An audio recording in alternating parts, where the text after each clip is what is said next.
வணக்கம் குரு ஜோதிடம் சேனல் நேர்களே, நான் உங்கள் அன்பான சயின்டிபிக் வேதிக் அஸ்ட்ராலஜர் அஸ்ட்ரோரண்டி பேசுகிறேன்.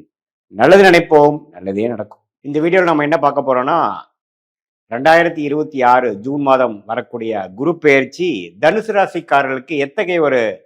பலாபலன்கள் நிறைந்த ஒரு ஆண்டாக ஜூன் 2026 இருந்து அடுத்து வரக்கூடிய ஜூன் 2027 வரைக்கும் அந்த 13 மாதங்கள் தனுசு ராசிக்காரர்களுக்கு எத்தகைய ஒரு காலகட்டமாக இருக்க போகுது. அந்த குரு பெயர்ச்சி மிதுனத்திலிருந்து கடகத்துக்கு வரக்கூடிய அமைப்பு,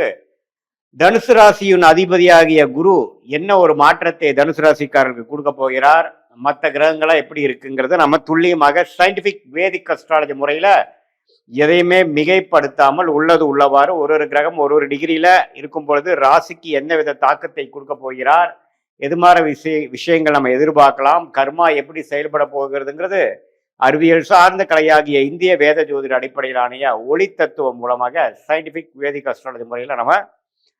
பார்க்குறோம். இப்போ பாருங்க, குரு ஜூன் 2ஆம் தேதி 2026 அப்போ பார்த்தீங்கன்னா மிதுனத்துல இருந்து கடகத்துக்கு மாறுவது ஒரு நல்ல மாற்றத்தை கொடுக்குது. என்ன மாற்றத்தை கொடுக்கும்னா, ராசி அதிபதியே பலமடைகிறார், உச்சமடைகிறார். எங்க உச்சமடைகிறார்? 8ஆம் இடத்துல உச்சமடைகிறார். 8ஆம் இடங்கிற ஒரு மாதிரியான மர்மமான ஒரு இடத்துல உச்சமடைஞ்சு ராசி அதிபதி, அது குருங்கிற சுபகிரகம் நல்ல ஒரு அமைப்பு ஸ்தான பலம் பெறும் பொழுது எது மாதிரி விஷயங்கள் கொடுக்கும் அப்படின்னா, உங்களுக்கு ஃபர்ஸ்ட் ஆஃப் ஆல் லைஃப் ஒரு மாதிரியா 1 இயர் போயிட்டு இருக்கிறத நம்ம கம்ஃபர்ட் ஜோன்ல இருக்கிறத பிரிச்சு விடும். கம்ஃபர்ட் ஜோன்லேருந்து நம்ம விலக்கி அடுத்த வரக்கூடிய வாழ்க்கையில் வரக்கூடிய நகர்வுகளை நோக்கி நாம திறம்பட தைரியமாக கால் எடுத்து வைக்கக்கூடிய தருணங்களை அமைச்சு கொடுக்கக்கூடிய அமைப்பு தான் தனுசு ராசிக்காரர்களுக்கு. இந்த குரு 8ஆம் இடத்துக்கு போகிறது. நிறைய பேத்துக்கு இடம் மாற்றங்கள் உண்டு, தொழில் மாற்றங்கள் உண்டு, வேலை மாற்றங்கள் உண்டு, வெளிநாடு போகக்கூடிய அமைப்புகள் இருக்கு. கூட்டு தொழிலா பண்ணவங்களுக்கு கூட்டா சேர்ந்து ஒரு பெரிய லெவல்ல போகக்கூடிய அமைப்புகள் உண்டு. ஷேர் மார்க்கெட், ஸ்டாக் மார்க்கெட்லாம் நம்ம இருக்கிறவங்க இன்னுமே அவங்களோட இன்வெஸ்ட்மெண்ட்ஸ்லாம் இன்னும் கொஞ்சம் அதிகமாகி இன்னும் பெரிய லெவலுக்கு போகக்கூடிய அமைப்புகள் உண்டு. சனி 4ஆம் இடத்துல இருந்து ராசியை 10ஆம் பார்வையாக நீடித்து பார்ப்பதனால 2027 மார்ச் வரைக்கும் அந்த 4ஆம் இடத்துல இருக்கக்கூடிய சனி இருக்கிறனால நல்லா விறுவிறுப்பா எப்பவுமே பார்த்தீங்கன்னா அது நடந்துருமோ இது நடந்துருமோன்ட்டு ஏதோ ஒரு எஃபோர்ட் எடுத்துட்டு மனசை ஸ்ட்ரெஸ்ஃபுல்லாகவும் கொஞ்சம் இறுக்கமாகவும் வச்சிருக்கக்கூடிய அமைப்புகள் உண்டு. அதே சமயத்தில் மற்ற கிரகங்கள்லாம் ஓரளவுக்கு நல்ல அமைப்பில் இருக்கிறதுனால குரு பயிற்சி அருமையான ஒரு பயிற்சியாக சுப விரயங்கள், முதலீடுகள், ஒரு இடத்தை கொடுத்து இன்னொரு இடம் வாங்குறது, ஒரு வண்டியை கொடுத்து இன்னொரு புது வண்டியை வாங்குறது, வாழ்வாதாரத்தை அதிகப்படுத்திக்கிறது, நம்ம யோசிச்சு கொண்டே இருந்த ஒரு வருஷத்துல இருக்கக்கூடிய அமைப்புகள் எல்லாம் டக்குன்னு முடிவெடுத்து மேல் படிப்பு படிக்கிறதுக்காக விசா வாங்கி போகிறது, வெளிமாநிலத்துல போய் மேல் படிப்பு படிக்கிறது, ஒரு ஒரு சரியில்லாத ஒரு வீட்டில இருந்து இன்னொரு நல்ல ஒரு வீடு உள்ள அமைப்புக்கு நம்ம மாறுறது, அரசு உத்தியோகத்தில் இருக்கிறவங்க ப்ரொமோஷன் ஆகி டிரான்ஸ்ஃபர் ஆகுறது, இது மாதிரி பல விஷயங்கள் நல்ல ஒரு மாற்றத்தை ஸ்டாக்னண்டா ஒரு மாதிரியா கிணத்துல போட்ட கல் மாதிரி இருக்கின்ற கடந்த ஒரு வருடமாக கம்ஃபோர்ட் ஜோன்ல குளிர்காந்து கொண்டிருந்த தனுசு ராசிக்காரர்கள், மாணவர்களாக இருந்தாலும் சரி, நடுத்தர வயதினராக இருந்தாலும் சரி, இளவட்டக்காரங்களாக இருந்தாலும் சரி, முதியோர்கள் சீனியர் சிட்டிசனா இருந்தாலும் சரி, அடுத்த என்ன செய்யலாம், அடுத்தது நம்ம எதை நோக்கி போனாதான் அடுத்த கட்ட படிநிலைக்கு வாழ்க்கையை நகர்த்த முடியும் அப்படிங்கிற ஒரு அமைப்பை கால் எடுத்து வைத்து அதுக்கு வேணுங்கிற அமைப்புகள், அதுக்கு வேணுங்கிற சந்தர்ப்பங்கள், வாழ்க்கை சூழல்களும் அமைந்து நமக்கு பொதுவா ஒரே வார்த்தையில சொல்லணும்னா next level of changes in life போதும், அடுத்ததுக்கு நம்ம பார்க்கலாம் அப்படிங்கிற மாதிரி. இப்படி உள்நாட்டிலேயே வேலை செய்கிறவங்க வெளிநாடுக்கு போகணும்னு நம்மளால ட்ரை பண்ணுறாங்க, வெளிநாடு போகிறது,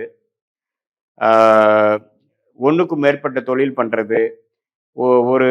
ஒரு ஒரு ஒரு விதமான ஒரு முதலீடுகள் செய்து அதில் லாபம் எடுக்க முடியாமல் இருக்கிறவங்களுக்கு டக்குன்னு நல்ல ரேட்டில் அது விற்று அது மூலமாக பல மடங்கு வேற தொழிலில் போட்டு ஜெயிக்கக்கூடிய அமைப்பு அப்படிங்கிற அந்த அந்த பொருளுக்கு ஒரு உகந்த ஒரு கிரகமாகிய புத்திரகாரகனாகிய குரு, தனகாரகனாகிய குரு நல்ல ஒரு உச்சம் பெற்று 8ஆம் இடத்துல இருக்கும் பொழுது, அதுக்கு பிடித்த கடகராசியில் இருக்கும் பொழுது தனுசு ராசிக்காரர்களை பெரிய லெவலில் திங்க் பண்ண வைக்கிறது, ஒரு மன உறுதியோட சில செயல்படுவதுன்னு இருக்கு. இதுல 8ஆம் இடத்துல உச்சம் பண்ணால சம்டைம்ஸ் பார்த்தீங்கன்னா கொஞ்சம் நம்ம நினைக்கிற அளவுக்கு வேகமாக நடக்காது. அப்பப்போ கொஞ்சம் அப்போசிஷன், ரெசிஸ்டன்ஸ், தடங்கல்கள் வரக்கூடிய அமைப்புகளும் இருக்கும். பட் அதெல்லாம் தாண்டி நம்மளுடைய வாழ்க்கை குறிக்கோள்கள் என்னங்கிறத நோக்கி அதில் நம்ம போய் ரிஸ்க் எடுத்து வாழ்க்கையில் கம்ஃபர்ட் ஜோன்லேருந்து விலகி அடுத்த கட்ட வாழ்க்கை ஸ்டேஜஸ்க்கு நகரக்கூடிய ஒரு அருமையான ஒரு தருணமாக எடுத்துக்கலாம். இதில் வந்து நவம்பர், டிசம்பர், ஜனவரி இந்த வருடத்தின் கடைசி 2 மாதமும் ஜனவரி மாதம் 2027 பார்த்தீங்கன்னா குரு சிம்மத்துக்கே வரனால 9ஆம் இடத்துக்கு வந்து ராசியை பார்க்குறார். அந்த டைம் பார்த்தீங்கன்னா ஓரளவுக்கு செய்த முயற்சி ஜூன், ஜூலை, ஆகஸ்ட், செப்டம்பர், அக்டோபரில் செய்த முயற்சிக்கு தகுந்த ஒரு நல்ல பலன்களும் நம்ம நடுவால பார்ப்போம். ஸோ ஓரளவுக்கு அந்த அதிபத்திரமாக சிம்மத்துக்கு போகக்கூடிய குருவும் தனுசு ராசிக்கு நல்ல பலன்களை கொடுக்கிறார் அப்படிங்கிறத தெரிந்து கொண்டு இந்த குரு பயிற்சி 8க்கு போய் மறைஞ்சிட்டார், அஷ்டமத்தில் போயிட்டாருங்கிற நம்ம பயப்பட வேண்டியதில்லை. அஷ்டமத்தில் போனாலும் உச்சம் பெறுகிறார், 2ஆம் இடத்தை பார்க்கிறார், 12ஆம் இடத்தை பார்க்கிறார், 4ஆம் இடத்தை பார்க்கிறாருங்கிறது நம்ம தெரிஞ்சுக்கணும். 4ஆம் இடத்துலேருந்து தாயாரின் உடல்நிலை, இடம், வீடு, வண்டி வாகனத்தில் சில சேதாரங்கள், சில பிரச்சனைகள் கொடுத்து கொண்டிருந்த சனி குருவின் உச்ச குருவின் பார்வையால் தன்மை அடைந்து பிரச்சனைகள் கொஞ்சம் சாந்தமாயி இனிமேல் வரக்கூடிய பிரச்சனைகள் அவ்வளோ இல்லைங்கிற மாற சனி கொடுக்கும் தொல்லைகள் கம்மியாகிற அமைப்பு இந்த குரு பயிற்சி கட்டாயம் உண்டாக்கி கொடுக்குது தனுசு ராசிக்காரர்களுக்கு. ஸோ இது வந்து ஒரு பொதுவான பலனே தவிர உங்களுடைய ஜென்ம ஜாதகத்தில் நீங்கள் எந்த தசாபுக்திகளில் இப்போ போயிட்டு இருக்கு, என்ன லக்னத்தில் பிறந்தீங்க, அந்த லக்னத்துக்கு இப்போ போயிட்டு இருக்க தசாபுக்திகள், அந்தரங்கள், சூக்ஷ்மம் எப்படி இருக்கு, எந்தெந்த டிகிரியில் எந்தெந்த கிரகங்கள் இருக்கு, நீங்கள் பிறக்கிறப்போ பிறந்த தேதி, பிறந்த நேரம், பிறந்த உரை வைத்து வரக்கூடிய திருக்கணித பஞ்சாங்கத்தில் உங்கள் ஜாதகத்தை போட்டு அது பிரகாரம் நம்ம லக்னம், ராசி, நீங்கள் வந்து பூராண நட்சத்திரமா, மூல நட்சத்திரமா, உத்திராண நட்சத்திரமா அப்படிங்கிறதெல்லாம் ஓரளவுக்கு நல்லா தீர ஆராய்ந்து அதுக்கு தகுந்த மாதிரி நம்மளுடைய